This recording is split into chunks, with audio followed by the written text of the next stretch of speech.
In the highlands just beyond Nairobi, where the earth remembers every footprint and the wind carries stories older than memory, there lies a town called Kijiji. It is not famous, but it carries something more valuable than attention. It carries wisdom. Children once woke before sunrise. Young men lowered their eyes to elders. Women gathered under acacia trees to share lessons hidden in laughter. Respect was understood.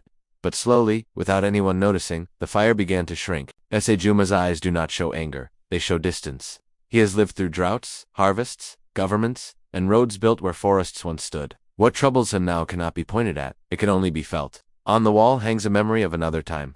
In that picture, his father stands tall without speaking loudly. Authority did not demand attention. It commanded it quietly. Mzee Juma remembers how he once greeted that man before sunrise, how he once listened without questioning tone. He whispers softly, "Baba, things are shifting." While elders guarded memory, the youth chased momentum. Amani believed the future belonged to those who moved fast enough to catch it. To him, wisdom was data. Progress was speed. The world was changing, and he refused to be left behind. From the kitchen, a voice calls out, "Mama Akenyi, Amani, before you leave, greet Mzee Juma." Amani sighs quietly, eyes still on the screen. Amani, "Mama, I'm already late." Mama Akenyi steps into the doorway, firm but calm. Mama Akenyi, a person is never late to show respect. Late morning light. Mzee Juma stands near his compound beneath a tall mugumo tree. Amani approaches slowly, adjusting his backpack strap. He looks slightly impatient but respectful enough to stop. "Amani, shikamoo, Mzee Juma, marahaba, kijana." "You walk fast these days." The old man studies him carefully, not with judgment, but with concern. He sees intelligence. He also sees distance. "Amani, the world moves fast now. If you stand still, you fall behind." Mzee Juma, a tree stands still, its whole life, yet it does not fall behind. Amani smiles faintly, checking his phone. "Amani, with respect Mzee, trees do not compete in global markets." Mzee Juma, and yet without trees, markets would have no air to breathe. For a brief second, Amani hesitates. Something in the words lands, but pride moves him forward. "Amani, times are different now. Knowledge is online. We cannot depend only on stories." Mzee Juma, stories are how knowledge survived before electricity. Amani shifts, slightly uncomfortable. "Amani, I have to go." Mzee Juma, "Go well. But remember, speed is not always progress." Amani walks away. Mzee Juma watches him disappear down the dusty path. The wind is unusually still. Busy open air. Market, sacks of maize, tomatoes spread on wooden tables. Two traders stand face to face, voices raised. A small crowd gathers. Trader 1, "You increased the price overnight. That is cheating." Trader 2, "I respond to demand. This is business." The market of Kijiji once echoed with bargaining and laughter. Today it echoes with suspicion. An elder woman steps between them, her head wrapped in a bright kitten scarf. Elder woman, "My children, calm yourselves. We can talk and find balance." Trader 2, with respect, "Mama, this is not a storytelling circle. This is survival." Laughter rises from a few young men nearby. The elder woman slowly steps back, her face tightening with quiet disappointment. When advice becomes entertainment, guidance begins to fade. A small child watches the argument silently, holding his mother's hand. The tension does not fully resolve. It simply settles like dust in the air. Late afternoon sky over Kijiji, dark clouds slowly roll in from the hills. Farmers step out of their homes, looking upward with hope.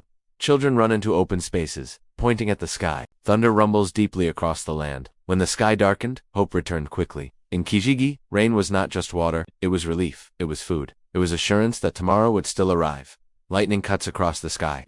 Wind picks up dust along the road. Mama Akenyi stands outside her home, hands folded tightly. Mama Akenyi. Finally, the first heavy thunder cracks loudly. Children cheer. Amani steps outside, watching the clouds with cautious interest. Amani, at least nature still listens to science. The thunder fades. The wind slows. The clouds begin to thin without releasing a single drop. Silence spreads slowly across the village. But after all the noise, nothing fell. No rain touched the soil. The clouds drifted away like a promise withdrawn. Farmers stare at the empty sky. Children stop cheering. The ground remains dry. Early morning light. Mama Akenyi kneels beside her small vegetable patch. She presses her fingers into the soil and lifts a handful. It crumbles too easily. There is no moisture beneath the surface. By morning, the ground felt drier than it should. Rain had been promised by the sky, but the earth received nothing. Mama Akenyi studies the soil carefully, her expression tightening. "Mama Akenyi, this is not normal." A neighbor approaches, arms folded. "Neighbor, they say on the radio it is climate change, weather patterns shifting." Mama Akenyi nods slowly, but her eyes remain on the soil. "Mama Akenyi? Maybe, but something feels different." A small crack is visible in the ground near the crops. A breeze moves across the leaves, but they hang slightly weaker than before. In Kijiji, farming was not just work, it was rhythm. And when rhythm breaks, Even strong hearts begin to worry. As the soil weakened, so did certainty. In one corner of Kijiji, the past searched for answers. In another, the future argued for them. Elder 1. The youth no longer attend the council gatherings. Elder 2. They say we repeat the same words every year. Mzee Juma. Repetition is how truth survives forgetfulness. Elder 1. Are you saying this dryness is because of disrespect? Mzee Juma. I am saying when harmony weakens, imbalance follows. Zuri. Everyone is panicking, but blaming young people will not fix irrigation systems. Amani. Exactly. We need research. Soil testing, infrastructure repair, not fear. Elder 2. The community does not listen like before. Something sacred is being neglected.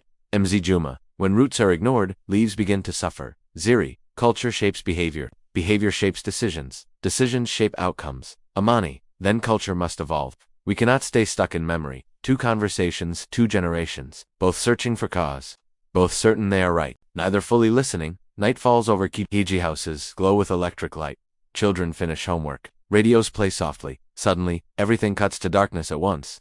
The entire village goes silent. No lights, no television, no music. Without warning, light disappeared. Not from one house, not from one street, from all of Kijiji child's voice. Mama, what happened? Amani sitting at his desk. His laptop screen goes black. He taps the keyboard repeatedly. Amani? No, not now. Outside, the village is swallowed by darkness. Even the usual distant sounds feel reduced. Darkness has weight when it arrives unexpectedly. Mzee Juma, inside his home. He calmly reaches for a small oil lamp and lights it. The flame flickers strongly, though the windows are closed. He studies the flame carefully. Mzee Juma, even light trembles. The flame suddenly bends sideways, as if touched by invisible breath. Mzee Juma's expression changes slightly. Not fear, recognition. Some darkness is mechanical, some darkness is symbolic. And sometimes the two arrive together. Amani stepping outside, looking around at neighbors using phone flashlights. Neighbor, this blackout is longer than usual. Amani, it's infrastructure failure, that's all. But his voice lacks full certainty. Above the village, the sky is unusually clear. No clouds, no stars visible either, just an empty stretch of darkness. When light fails and the sky refuses to speak, even confident minds begin to question. Late afternoon in the open field at the center of Kijiji, the entire community gathers. Some stand with folded arms, others whisper in small groups. The air feels tense. The chief stands in front, holding a small notebook. When uncertainty grows, people gather. Not always to listen, sometimes only to speak louder than their fear. Chief, we are experiencing agricultural stress and electrical faults. Authorities have been informed, remain calm. Youngman.com will not bring rain. We need real solutions. Murmurs ripple through the crowd. Elder woman? And shouting will fix the sky. Voice, maybe we angered something. The murmurs grow louder. Amani, we should test soil conditions. Check the water system. There must be a scientific explanation. Elder woman, science explains how. Wisdom explains why. Silence falls heavily across the field. The line hangs in the air like a question no one wants to answer. Mzee Juma watches Amani carefully, studying not his words, but his struggle. The meeting slowly dissolves without resolution. As people disperse, the sky above Kijiji shifts into a strange pale shade, neither blue nor gray. The light feels unnatural.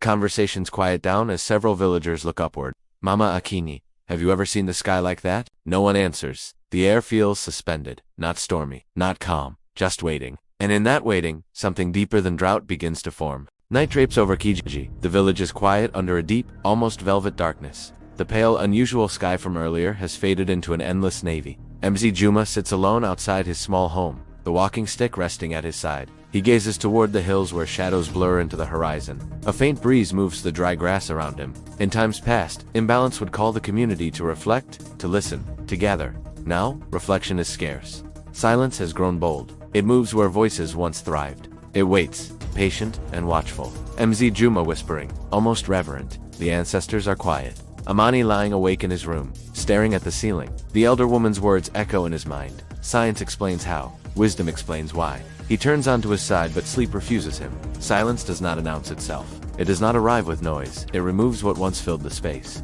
In Kijiji, something had shifted. Not violently, not loudly, but profoundly. And this was only the beginning. Camera slowly pans up toward the sky. Stars flicker faintly, almost as if watching. A soft wind rises, carrying the scent of dry earth and distant smoke. The whisper of the ancestors lingers, unheard by many, but its presence is undeniable. Fade out. Text overlay for YouTube. To be continued. Part 1b. The silence deepens.